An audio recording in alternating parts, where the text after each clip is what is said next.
एक छोटे से गांव में एक नेक पुलिस साहब रहते थे।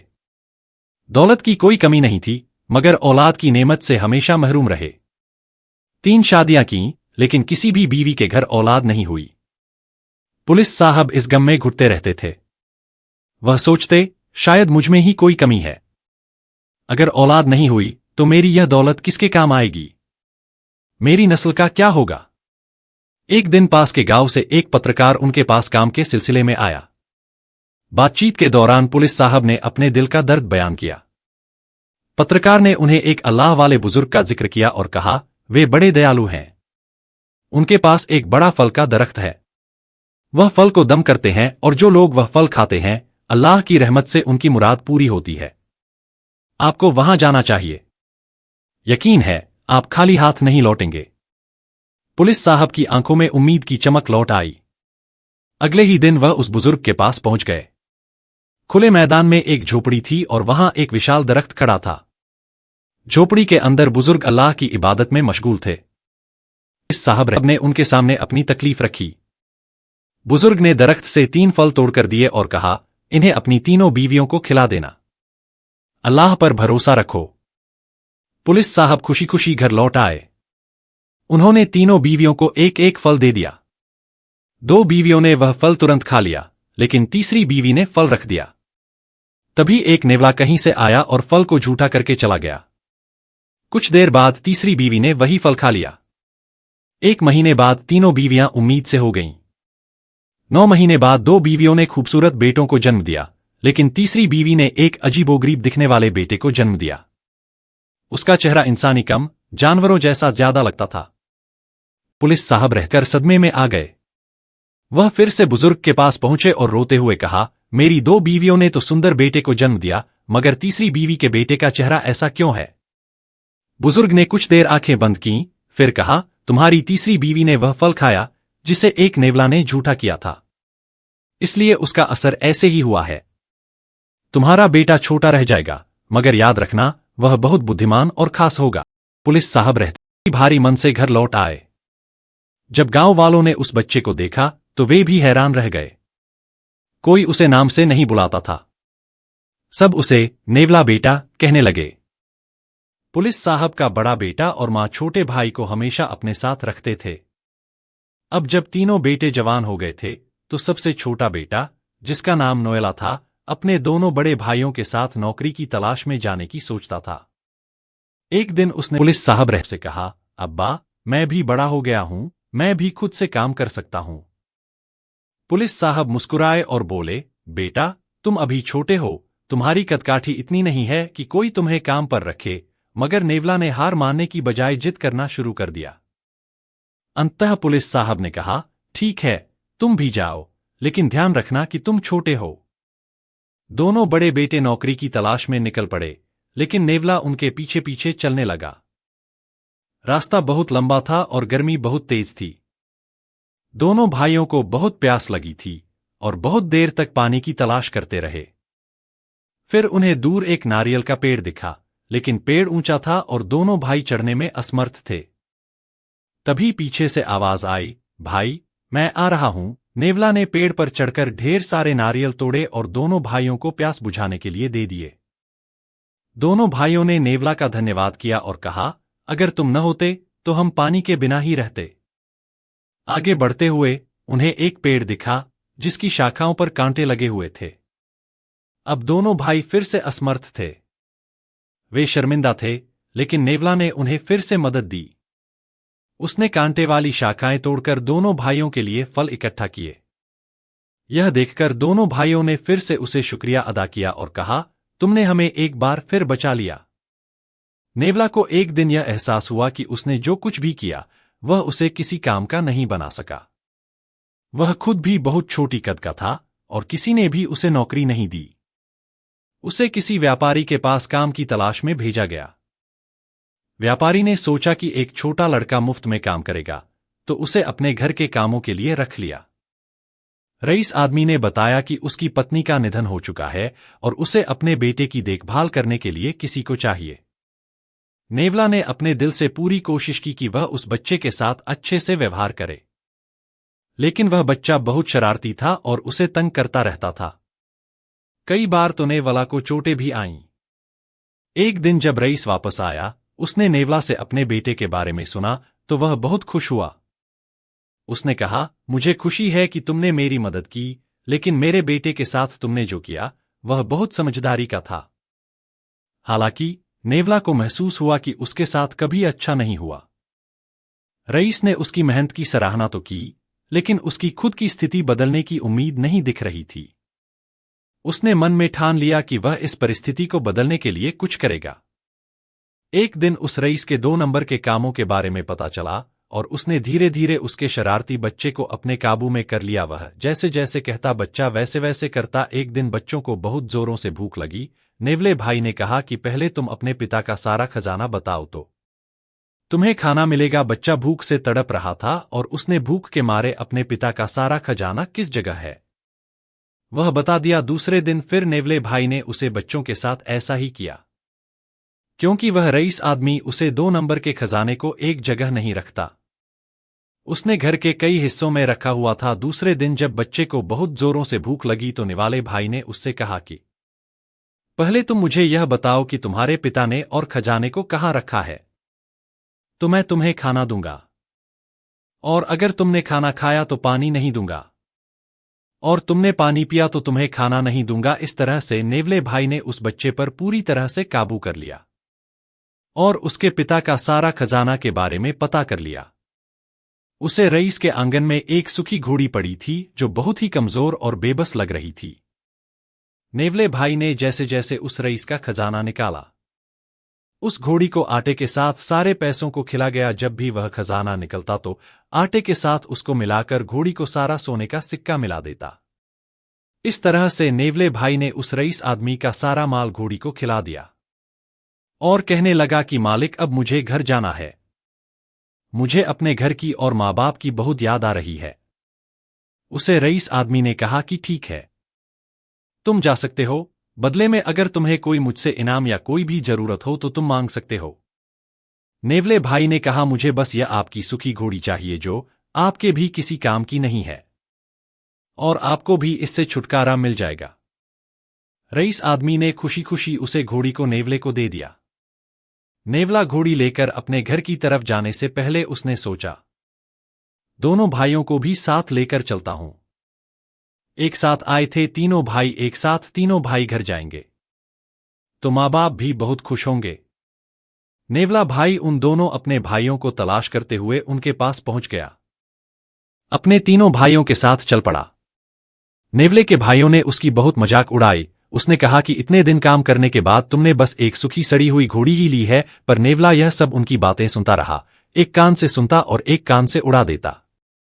रास्ते में जब उन दोनों को भूख लगती है तो नेवाले से कहते हैं कि भाई, यह सामने बेर का पेड़ है, तुम इस पर चढ़कर हमारे लिए बेर दे दो और हम खाकर फिर रास्ते में चलते हैं। नेवला बहुत चालाक था, अब वह इनके चाल को समझ चुका था। नेवला पेड़ पर चढ़ गया जल्दी से और पक्की हुई बैर खुद खाता और अपनी घोड़ी को खिलाता, और जो कच्ची बैर होती वह अपने भाइयों की तरफ फेंक देता। उसके दोनों भाई यह सब देखकर बहुत आश्चर्य हो गए कि नेवला भाई तो पहले से बहुत बदल गया है। ऐसे ही चलते चलते रास्ते में कई पेड़ पड़ते हैं जिसे उन्हें भूख लगने पर पहले तो मीठा मीठा फल खुद खाता नेवला और अपनी घोड़ी को खिलाता, और जो पेट भरने के बाद फल बचते उन्हें अपने भाइयों को खिलाता। नेवला मस्त होकर आगे आगे अपनी घोड़ी के ऊपर बैठकर चल रहा था और वह पीछे पीछे उनके पैदल आ रहे थे। नेवले के दोनों भाइयों ने आपस में मशवरा किया और बोला कि घर चलकर सबसे पहले नेवले भाई के घर चलते हैं और देखते हैं कि यह क्या काम कर लाया है। घर पहुंचते ही माँ बाप बहुत खुश हुए और तीनों का घर अलग था, क्योंकि पुलिस सब की 3 बीवियां थी।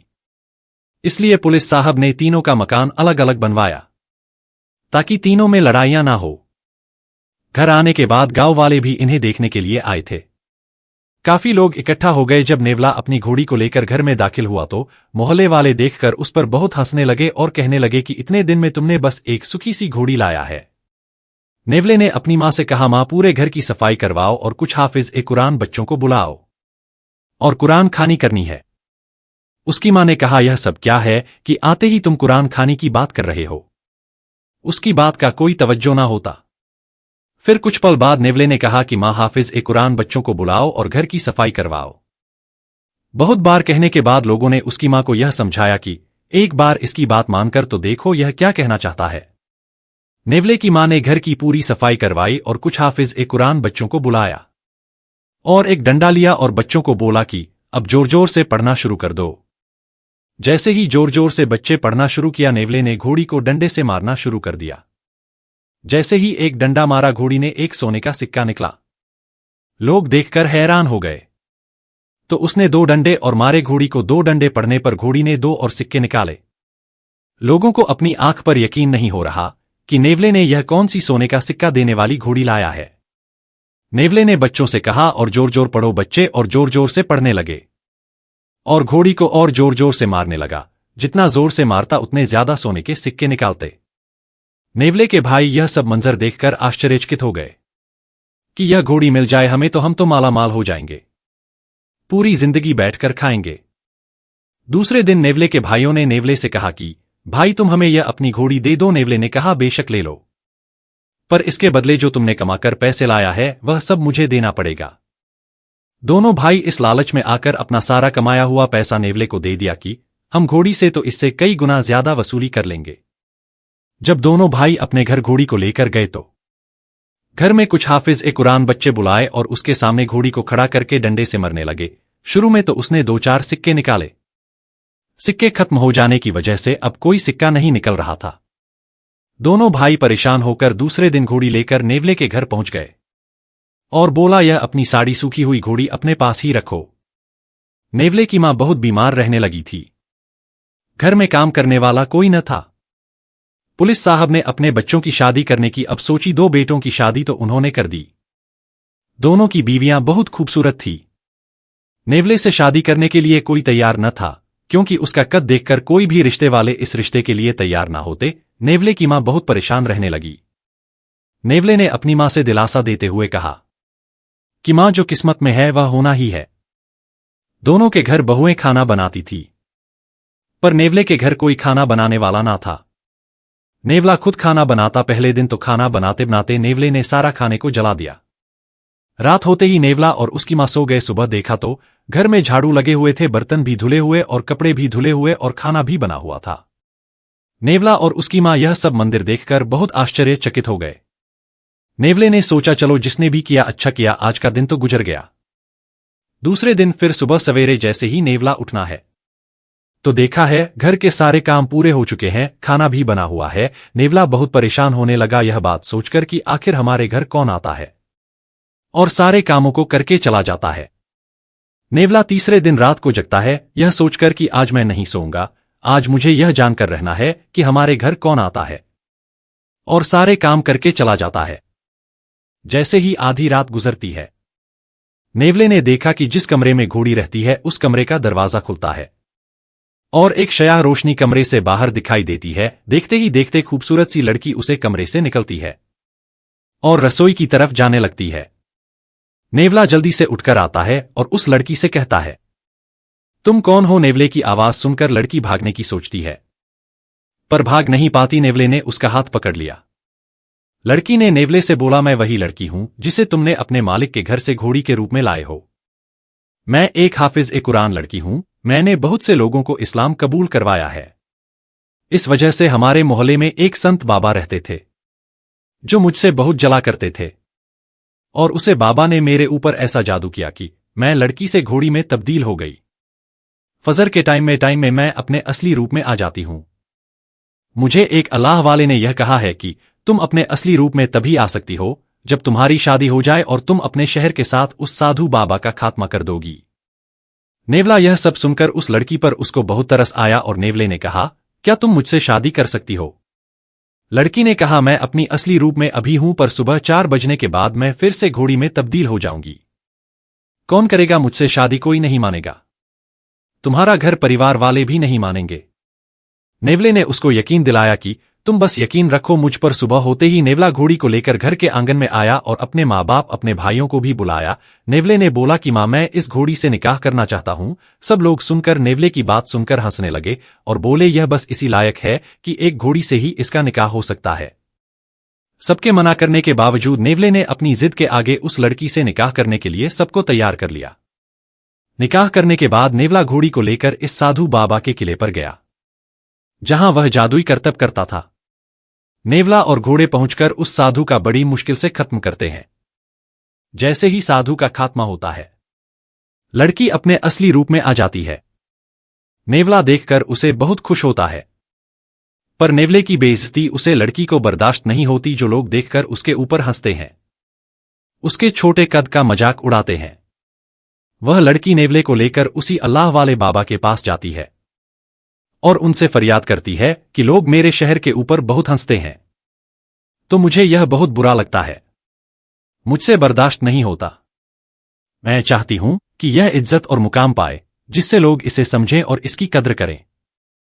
उस अल्लाह वाले ने एक पेड़ से एक फल तोड़ कर दिया और उस पर कुछ पढ़कर दम किया और नेवले को दे दिया। बोला, इसे खा लो। जैसे ही फल को नेवला खाता है, वह नेवले से एक खूबसूरत लड़के में तब्दील हो जाता है और कहा, तुम दोनों ने बहादुरी और अल्लाह पर भरोसे के साथ काम किया। यह तुम्हारी मेहनत और ईमानदारी का फल है। बुजुर्ग ने नेवले को गले लगाया और कहा, तुम्हारा सच्चा दिल और नेक इरादा तुम्हें इस मुकाम तक लाया है। इसके बाद बुजुर्ग ने दुआ करके उन्हें आशीर्वाद दिया और नेवले की बीवी को हमेशा खुश रहने और दूसरों की मदद करने का मशवरा दिया। गांव लौटने के बाद जब लोगों ने नेवले और उसकी खूबसूरत बीवी को देखा, तो हर कोई हैरान रह गया। वे लोग जो पहले उसका मजाक उड़ाते थे, अब उसकी हिम्मत और किस्मत की तारीफ करने लगे। उसके भाइयों ने भी उससे माफी मांगी और अपने बुरे व्यवहार पर पछतावा किया। नेवला और उसकी बीवी ने गांव में एक छोटी मस्जिद बनवाई और वहां बच्चों को कुरान और अच्छी तालीम देने का सिलसिला शुरू किया। नेवला की बीवी अब पूरी तरह से इंसानी रूप में आ चुकी थी और उसकी समझदारी और नेकदिली ने पूरे गांव में उसे आदर दिलाया। नेवला ने यह साबित कर दिया कि मेहनत, हिम्मत और अल्लाह पर भरोसा करने से कोई भी मुश्किल आसान हो सकती है। अब वह अपनी बीवी के साथ खुशहाल जिंदगी जी रहा था और गांव वाले उसकी इज्जत करते थे। अगर आपको हमारी यह वीडियो अच्छी लगी हो तो आप इस वीडियो को लाइक करें और चैनल को सब्सक्राइब करें। बिना ना जाए शुक्रिया।